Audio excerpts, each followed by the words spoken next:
Vou te falar como homens e mulheres de negócios nos meus cursos aplicaram estes princípios com resultados marcantes. Vamos tomar o caso de um advogado de Connecticut. Por causa de seus parentes, ele prefere que eu não cite o seu nome. Logo após participar do curso, o Sr. R. dirigiu o seu carro até Long Island com a sua esposa para visitar alguns dos parentes dela.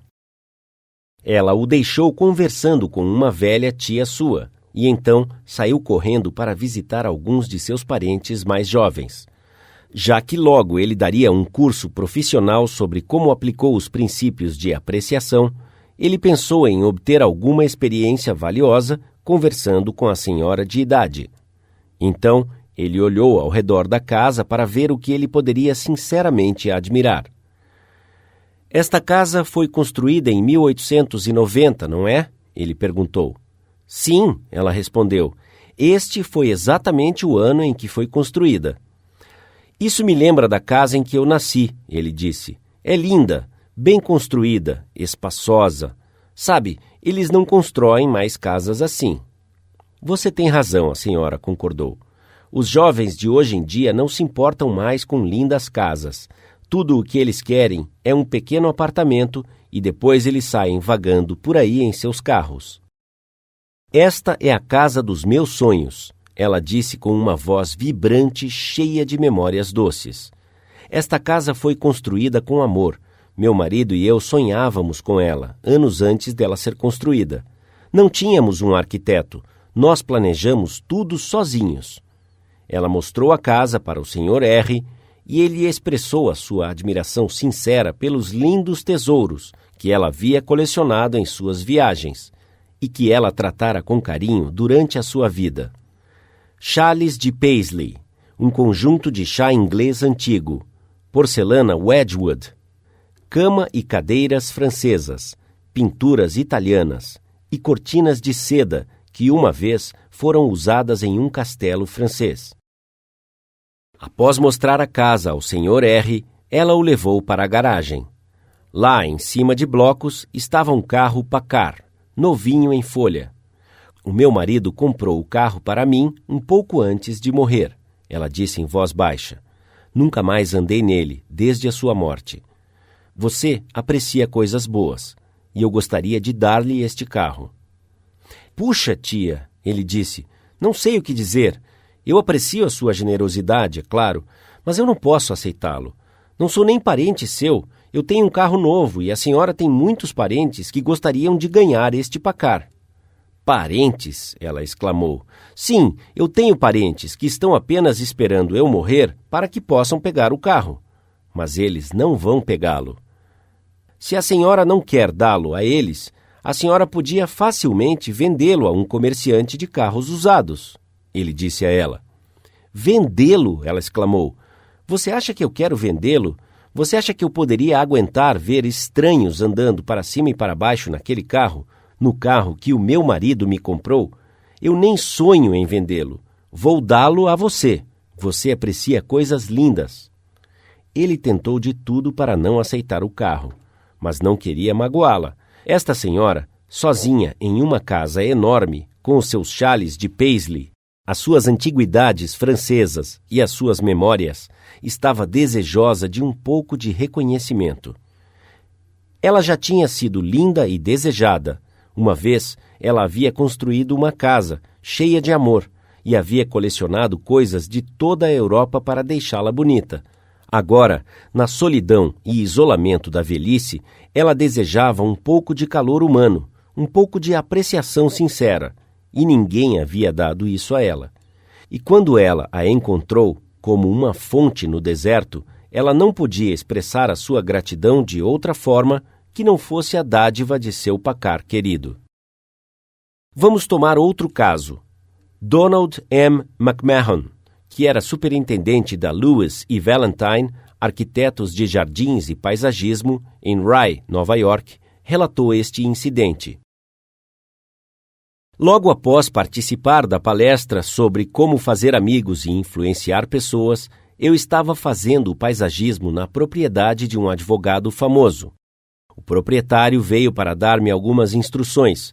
sobre onde ele queria plantar um maço de aloendros e azaleias. Eu disse: Juiz, o senhor tem um hobby maravilhoso. Eu estava admirando os seus belos cães. Eu sei que o senhor ganha muitas fitas azuis todo ano no show em Madison Square Garden. O efeito desta pequena expressão de apreciação foi surpreendente. Sim, o juiz respondeu. Eu me divirto muito com os meus cães. Você gostaria de ver o meu canil? Ele gastou quase 1 hora me mostrando os seus cães e os prêmios que eles haviam ganhado. Ele até trouxe os seus pedigrees e explicou sobre o sangue responsável pela sua beleza e inteligência. Finalmente, ele virou-se para mim e perguntou: Você tem algum filho pequeno? Sim, eu tenho um filho, respondi. Bem, ele não gostaria de ganhar um filhote? O juiz perguntou. Ah, sim, ele iria adorar. Tudo bem, eu vou dar-lhe um, o juiz disse. Ele começou a me contar como deveria alimentar o filhote e fez uma pausa. Você vai esquecer se eu lhe contar. Vou escrever tudo. Então o juiz entrou em casa, digitou o pedigree e as instruções de alimentação e deu-me um filhote, que valia centenas de dólares, e 1 hora e 15 minutos do seu valioso tempo. Tudo porque eu havia expressado uma admiração sincera pelo seu hobby e suas realizações. O famoso George Eastman, da Kodak, inventor do filme transparente que tornou possível os filmes cinematográficos, conseguiu levantar uma fortuna de 100 milhões de dólares e tornou-se um dos homens de negócios mais famosos da Terra. Mas, apesar de todas estas realizações tremendas, ele desejava pequenos reconhecimentos como você e eu. Para ilustrar, quando Eastman estava construindo a escola de música Eastman e Kilburn Hall, também em Rochester, James Adamson, o então presidente da Superior Seating Company de Nova York, queria o pedido para o fornecimento das cadeiras de teatro para estes prédios. Telefonando para o arquiteto, o Sr. Adamson marcou um horário para ver o Sr. Eastman em Rochester. Quando Adamson chegou, o arquiteto disse: Sei que você quer este pedido, mas posso te dizer agora mesmo que você não vai conseguir mais do que 5 minutos do tempo de George Eastman. Ele é rigidamente disciplinado. Ele é muito ocupado. Então, conte a sua história rapidamente e caia fora. Adamson estava preparado para fazer exatamente isso. Quando Adamson foi convidado a entrar na sala do Sr. Eastman, ele estava inclinado sobre uma pilha de papéis em sua mesa. Então, o Sr. Eastman levantou-se, removeu os óculos e andou em direção ao arquiteto e o Sr. Adamson, dizendo: Bom dia, senhores. Que posso fazer pelos senhores? O arquiteto os apresentou e depois o Sr. Adamson disse: Enquanto estávamos aguardando para falar com o Sr. Eastman, eu estava admirando o seu escritório. Não me importaria em trabalhar num escritório como este. Eu trabalho no ramo de decoração em madeira para interiores e nunca vi um escritório tão lindo em toda a minha vida. George Eastman respondeu: O senhor me lembrou de algo que quase tinha me esquecido. É lindo, não é? Eu gostei muito quando ele foi construído. Mas agora eu venho aqui com tantas coisas na cabeça que às vezes nem vejo esta sala por várias semanas. Adamson andou para o outro lado e esfregou a mão sobre o painel. Isto é carvalho inglês, não é? A textura é um pouco diferente do carvalho italiano. Sim, Eastman respondeu, carvalho inglês importado. Foi escolhido para mim por um amigo especializado em madeiras nobres. Então, Eastman mostrou-lhe a sala, comentando as proporções, as cores, peças esculpidas à mão e outros efeitos que ele havia ajudado a planejar e executar. Enquanto estavam passeando pela sala admirando a madeira trabalhada, eles pararam em frente à janela e George Eastman, com o seu jeito modesto e afável, apontou para algumas instituições pelas quais ele estava tentando ajudar a humanidade. A Universidade de Rochester, o Hospital Geral, o Hospital Homeopático, o Lar Amigável e o Hospital Infantil. O Sr. Adamson o parabenizou sinceramente sobre a forma idealista em que ele estava usando a sua riqueza para aliviar os sofrimentos da humanidade. Neste momento, George Eastman destrancou a vitrine e tirou a sua primeira câmera, uma invenção que ele havia comprado de um inglês. Adamson o questionou por algum tempo sobre as suas dificuldades iniciais ao abrir o seu negócio, e o Sr. Eastman falou com bastante sinceridade sobre a pobreza de sua infância, contando sobre como a sua mãe viúva havia gerenciado uma pensão enquanto ele trabalhava como assistente numa seguradora. O terror da pobreza o assombrava dia e noite, e ele resolveu ganhar dinheiro o suficiente para que sua mãe não tivesse que trabalhar. O Sr. Adamson fez mais perguntas e ficou ouvindo, absorvido, enquanto ele relatava a história de seus experimentos com chapas fotográficas secas. Ele falou sobre como havia trabalhado num escritório o dia todo e, às vezes, experimentava a noite toda, tirando cochilos breves enquanto os elementos químicos estavam reagindo. Às vezes, trabalhando e dormindo em suas roupas por até 72 horas. James Adamson havia sido convidado a entrar na sala do Sr. Eastman às 10h15 e havia sido aconselhado a não passar mais de 5 minutos. Mas 1 hora passou, e depois 2 horas, e eles ainda estavam conversando.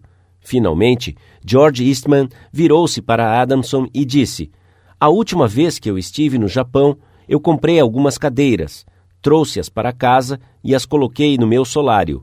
Mas o sol descascou a pintura, então fui ao centro outro dia e comprei tinta e eu mesmo as pintei. Você quer ver como ficou a pintura das cadeiras? Tudo bem, venha à minha casa almoçar comigo e eu lhe mostrarei." Após o almoço, o Sr. Eastman mostrou ao Adamson as cadeiras que ele havia trazido do Japão. Elas não valiam mais do que alguns dólares, mas George Eastman, agora um multimilionário, estava orgulhoso delas porque ele mesmo as havia pintado. O pedido das cadeiras chegou a um total de $90 mil. Quem você acha que conseguiu o pedido? James Adamson ou um de seus concorrentes? Desde o tempo da história do Sr. Eastman até a sua morte, ele e James Adamson foram amigos chegados. Claude Marais, dono de um restaurante em Rouen, França, usou este princípio e poupou ao seu restaurante a perda de uma funcionária-chave. Esta mulher havia trabalhado como funcionária sua por 5 anos e era o contato vital entre o Sr. Marais e os seus 21 funcionários. Ele ficou chocado ao receber a carta de demissão dela. O Sr. Marais reportou: "Eu fiquei surpreso e ainda desapontado, porque eu pensei que havia sido justo com ela e receptivo às suas necessidades. Pelo fato dela ser amiga, além de funcionária, eu provavelmente não havia lhe dado a devida atenção, e talvez tivesse sido mais exigente com ela do que com os outros funcionários. Eu não poderia, é claro, aceitar esta demissão sem ao menos uma explicação. Pedi para falar com ela e disse: Paulette, você precisa entender que não posso aceitar a sua demissão. Você significa muito para mim e para esta empresa, e você é tão importante para o sucesso deste restaurante quanto eu.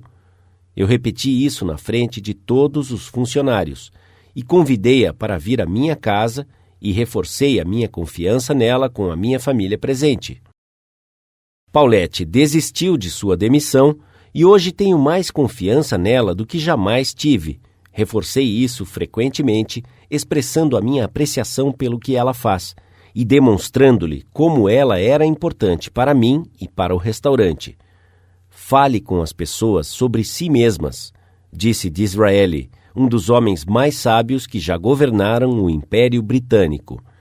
Fale com as pessoas sobre si mesmas e elas escutarão por horas. Princípio 6. Faça a pessoa sentir-se importante e faça-o sinceramente. Em resumo, 6 formas de fazer as pessoas gostarem de você. Princípio 1. Se interesse genuinamente pelas outras pessoas. Princípio 2. Sorria. Princípio 3. Lembre-se que o nome da pessoa é para ela o som mais doce e mais importante em qualquer idioma. Princípio 4. Seja um bom ouvinte. Encoraje outras pessoas a falarem de si mesmas. Princípio 5. Fale em termos dos interesses da outra pessoa. Princípio 6. Faça a outra pessoa sentir-se importante e faça-o sinceramente.